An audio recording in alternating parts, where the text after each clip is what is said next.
नमस्कार साथियों, परिहार क्लासेस में आपका स्वागत है। हम भौतिक भूगोल को पढ़ रहे हैं, जिसमें आज हम भूकंप को देखेंगे और उसके वितरण को देखेंगे। तो चलिए शुरू करते हैं। पृथ्वी में कार्य करने वाले दो बल होते हैं मुख्यतः, एक तो आंतरिक बल होते हैं और एक बाह्य बल होते हैं।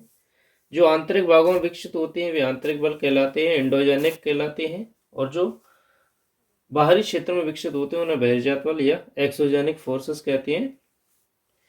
जो आंतरिक बल होते हैं वे जब पृथ्वी की सतह पर आते हैं तो अस्थिरता उत्पन्न कर देते हैं, जिससे पृथ्वी पर भूकंप जैसी समस्याएं उत्पन्न हो जाती हैं। भूकंप सामान्यतः पृथ्वी के केंद्र से ऊर्जा का स्थानांतरण है। भूकंप मापी, जिसे कि सिस्मोलॉजी कहते हैं, ये विज्ञान की एक ऐसी शाखा है जिसमें भूकंप के विषय में अध्ययन करती है। इस शाखा के अंतर्गत भूकंप की तीव्रता और उसके प्रभावी क्षेत्र, भूकंप का आदि केंद्र आदि का अध्ययन किया जाता है। भूकंप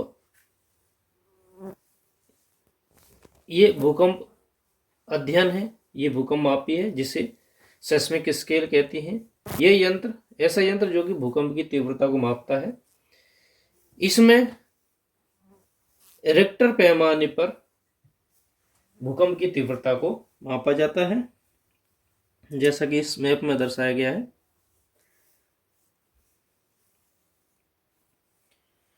इसमें अलग अलग तरह की तरंगें दी गई हैं, जिसमें मुख्यतः भूकंप की 3 तरंगें होती हैं। एक तो प्राइमरी पी वेव्स, पी तरंगें, एक होती हैं एस तरंगें,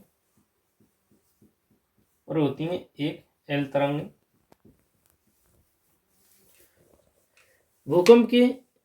चूंकि भूकंप पृथ्वी के आंतरिक हिस्से से ऊर्जा का स्थानांतरण होता है, तो जहां से ऊर्जा का स्थानांतरण होता है वह भूकंप का केंद्र कहलाता है, यानी कि पृथ्वी के अंदर ये वाला भाग, ये क्या कहलाता है? फोकस, केंद्र, यानी कि जहां से ऊर्जा उत्पन्न होना शुरू हुई।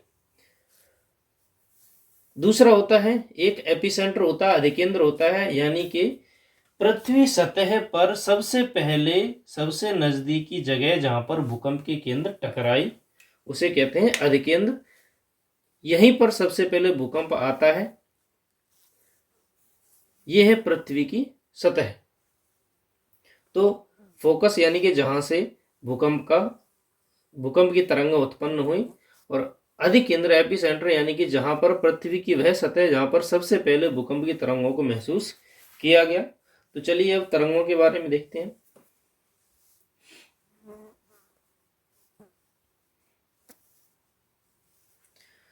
भूकंप मूल यानी कि अर्थक्वेक फोकस हम देख चुके हैं कि पृथ्वी के आंतरिक भागों में जिसके स्थान से ऊर्जा का विकसित होती है, और यांत्रिक तरंगें वहां से चारों दिशाओं की ओर चलती हैं। भूकंप मूल आंतरिक भागों में स्थित होता है, वह स्थान है जहां से पी, एस और एल तरंगें तीनों ही उत्पन्न होती हैं। एपिसेंटर यानी कि सतह का वह भाग जो कि भूकंप के बिल्कुल लंबवत होता है, यानी कि बिल्कुल पास और सीध में होता है, जहां सर्वाधिक ऊर्जा पहुंचती है, जहां सर्वाधिक तीव्रता से भूकंप आते हैं। सर्वप्रथम यहीं पर भूकंप आते हैं, इसे ही अधिकेंद्र कहा जाता है।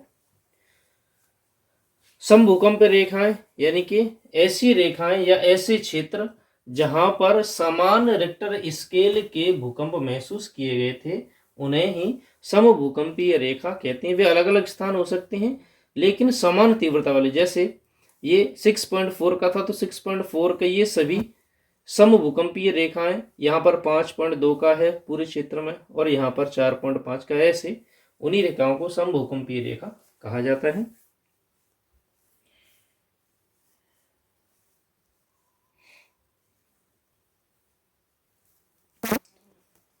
ये भूकंप के कुछ कारण दिए गए। भूकंप का सबसे महत्वपूर्ण कारण है भ्रंशन यानी कि फॉल्टिंग, किसी चट्टान का टूटना। भ्रंश पृथ्वी की भूपरपटी पर उत्पन्न वह दरार या विभंश है जिसके सहारे गति की उत्पत्ति प्लेटें किनारों के सहारे फिर दूसरी प्लेटों के बगल में संरक्षित प्लेट सीमा सरकती हुई जाती है, यानी कि या तो वे रगड़ खाती हैं या एक दूसरे से टूटती हैं और वहीं से ऊर्जा का स्थानांतर बाहर की ओर होता है और वहां पे भूकंप उत्पन्न होते हैं। भूकंप आकस्मिक होते हैं और वे बहुत ही विनाशकारी होते हैं, जहां सैकड़ों मकान धराशायी एवं धनराशि एकदम बिल्कुल समाप्त हो जाती हैं। कभी कभी नदियां भी अपना मार्ग बदल लेती हैं।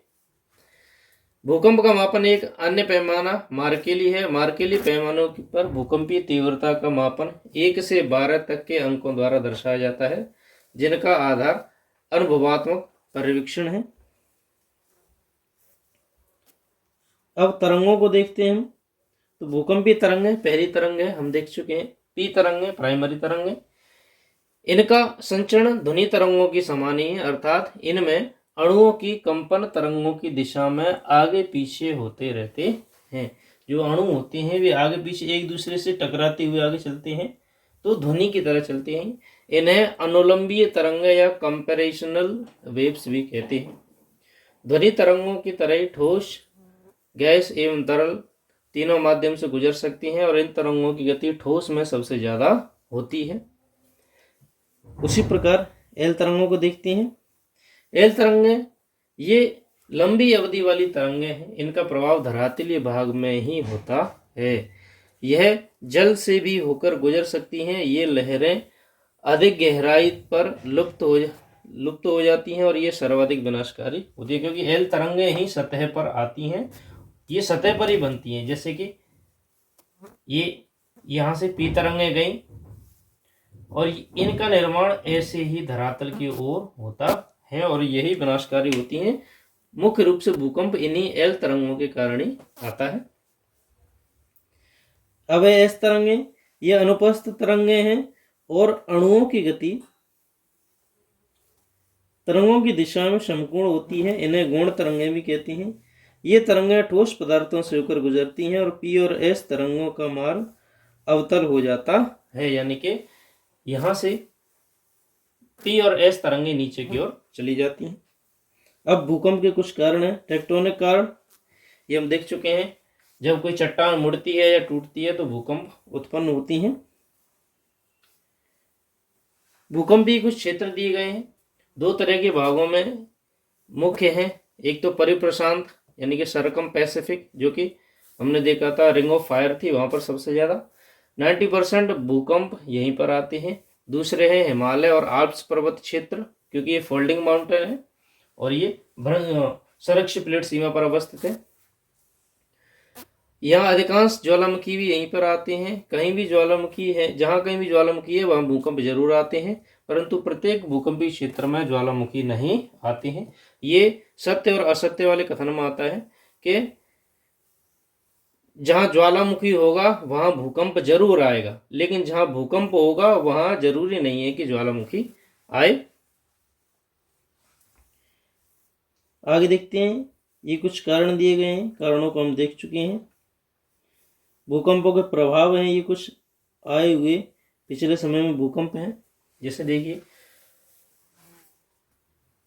काफी सारी चीजें नष्ट हो जाती हैं, धरातल में दरारें पड़ जाती हैं, समुद्र में सुनामी आ जाती है, जैसे कि हिंद महासागर में आई थी 26 दिसंबर 2004 को, जो कि तल के नीचे आए भीषण भूकंप से उपजी शक्तिशाली सुनामी समुद्री लहरों ने भारत, इंडोनेशिया, थाईलैंड सहित 11 देशों के तटीय क्षेत्रों की तबाही मचा दी थी।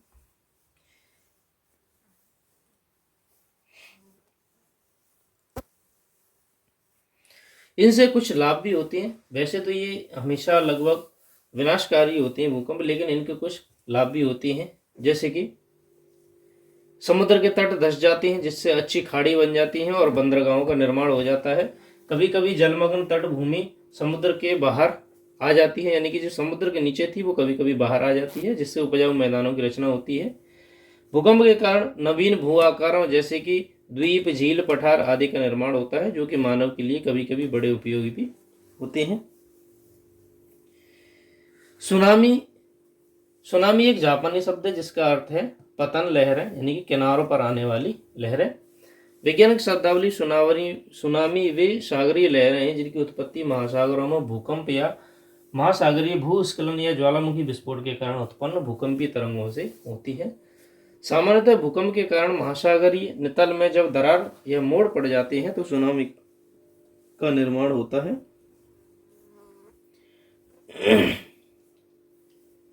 अब भूकंप का हम वितरण देखते हैं।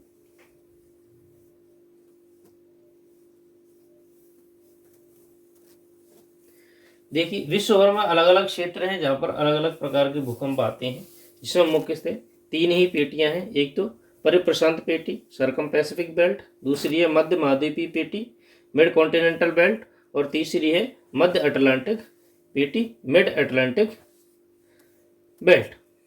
अब सबसे पहले देखें, परिप्रशांत पेटी को देखती हैं।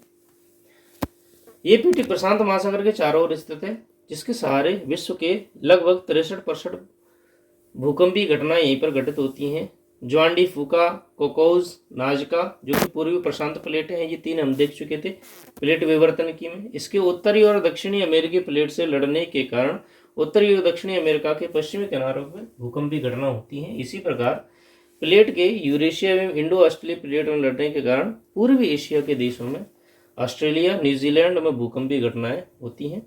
इसी पेटी के सहारे Alaska, Canada, USA, Mexico, Guatemala, Belgium, Japan, Korea, चीन, Vietnam, Cambodia, Laos, Thailand, Malaysia, Philippines, Indonesia, Australia, उत्तरी तथा दक्षिणी न्यूजीलैंड आदि क्षेत्रों में भूकंप की घटना होती हैं।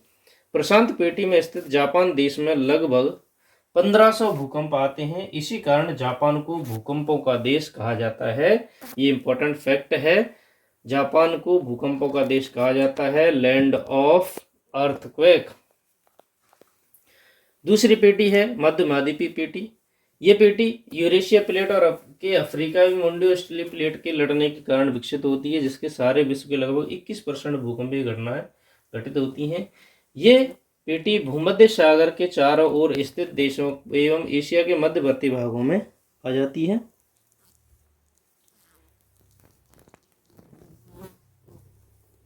इसी पेटी के सहारे पुर्तगाल, Spain, Switzerland, Italy, Yugoslavia, Slovenia, Georgia, Greece, Romania, Bulgaria, Ukraine, European तुर्की, इस्तांबुल, तुर्की को इस्तांबुल भी कहा जाता है, दक्षिणी रूस, एशियाई तुर्की यानी कि Asia Minor, Jerusalem, Israel, Jordan, मिस्र, ट्यूनीशिया, अल्जीरिया, मोरक्को, सूडान, सऊदी अरब, Syria, Iraq, Iran, Afghanistan, Tanzania, Pakistan, Bharat के उत्तरी पर्वतीय प्रदेश, नेपाल, भूटान, चीन, म्यांमार आदि देशों में भूकंपीय घटनाएं होती हैं।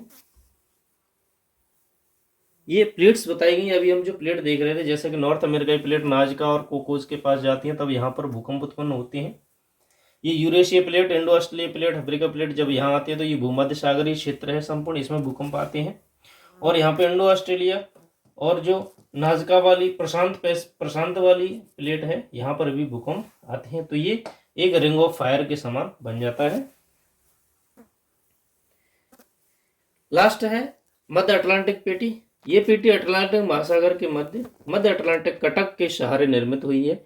इस पेटी के सहारे विश्व के लगभग 10 से 15% मध्य भूकंपीय घटना घटित होती हैं। इस पेटी के सहारे स्थित सॉलबर्ड यानी कि नॉर्वे द्वीप, ग्रीनलैंड, आइसलैंड, कैरेबियन कंट्रीज यानी कि वेस्ट इंडीज, सैंडविच द्वीप, अंटार्कटिका में भूकंपीय घटनाएं घटित होती हैं। इन 3 पेटियों के अतिरिक्त 5% भूकंपीय घटनाएं विभ्रंश घाटियां यानी कि रिफ्ट वैली के सहारे घटित होती हैं। विश्व की सबसे लंबी रिफ्ट वैली है अफ्रीकन वैली। ये याद रखना, विश्व की सबसे बड़ी रिफ्ट वैली कौन सी है? अफ्रीकन वैली है, जो कि एशिया के जॉर्डन देश से लेकर लाल सागर से होती हुई जम्बेजी नदी तक पाई जाती है। इस विभ्रंश घाटी के सहारे मिस्र, Sudan, Indonesia, Somalia, Tanzania, Kenya, Mozambique, Zimbabwe आदि देशों में भूकंपीय घटनाएं होती हैं। जर्मनी में प्रवाहित होने वाली राइन नदी फ्रांस जर्मनी सीमा को विभाजित करती है। तो फ्रांस और जर्मनी की सीमा को कौन बनाती है? राइन नदी बनाती है। तथा राइन नदी जिस घाटी में प्रवाहित होती है उसे ही राइन भ्रंश घाटी कहते हैं, जिसके सहारे जर्मनी तथा फ्रांस के भूकंपीय घटनाएं होती हैं। भारत में सतपुड़ा एवं विंध्याचल पहाड़ियों के सहारे भ्रंश घाटी है, जिसमें बहती है कौन सी नदी? नर्मदा नदी। सतपुड़ा की दक्षिण स्थित भ्रंश घाटी में ताप्ती नदी तथा सतपुड़ा के उत्तर एवं विंध्याचल पहाड़ियों के दक्षिण में स्थित घाटी नर्मदा नदी प्रवाहित होती है। इन भ्रंश घाटियों में स्थित होने के कारण गुजरात, महाराष्ट्र, मध्य प्रदेश, उत्तर प्रदेश तथा बिहार में भूकंपीय घटनाएं होती हैं। तो आज हमने भूकंप को देखा। तो वीडियो को अंत तक देखने के लिए धन्यवाद। Thank you.